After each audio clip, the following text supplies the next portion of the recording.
ముస్తాబాద్ మండలం మోత్కల్ గ్రామ రైతులు వేములవాడ రాజన్నాలయ కోడలకు ప్రతి ఏటా 8 ట్రాక్టర్ల గడ్డిని అందిస్తూ తమ భక్తిని చాటుకున్నారు. గురువారం రోజున రైతుల గడ్డి ట్రాక్టర్లను గ్రామ మాజీ సర్పంచ్ తన్నీరు గౌతమ్రావు కొబ్బరికాయ కొట్టి సాగనంపారు.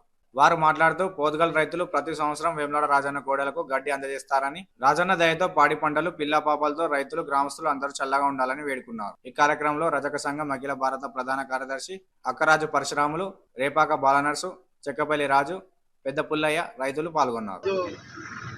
మా పోతుగల్ గ్రామం నుంచి మన వేములవాడ రాజన్న కోడలకు గడ్డి తీసుకుపోయి ప్రతి సంవత్సరము ఆనవాయితీగా మా పోతుగల్ గ్రామ రైతులు ఒక 7 మంది 7 ట్రాక్టర్ల గడ్డి తీసుకుపోయి కోడలకు వేయటం జరుగుతుంది.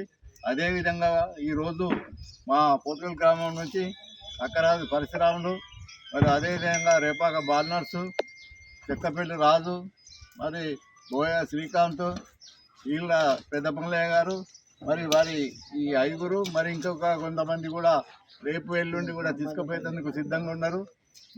వారందరూ కూడా మా రాజరాజేశ్వర స్వామి అనుగ్రహ ఎప్పుడు వారే మా రైతులందరి మీద ఉండి మా గ్రామాన్ని ఎల్లవేళలా రాజరాజేశ్వరుడు దీవిస్తూ మరి మా గ్రామ అభివృద్ధికి కానీ మా గ్రామ పంటలకు పాడి పంటలకు అన్నిటికి కూడా ఆ రాజరాజేశ్వరుడు మాకు ఎప్పుడు కూడా వెన్నంటి ఆశీర్వదించాలని కోరుకుంటూ ఈ అవకాశం ఇచ్చిన మా రైతులందరికీ కూడా ధన్యవాదాలు తెలుపుతున్నాను.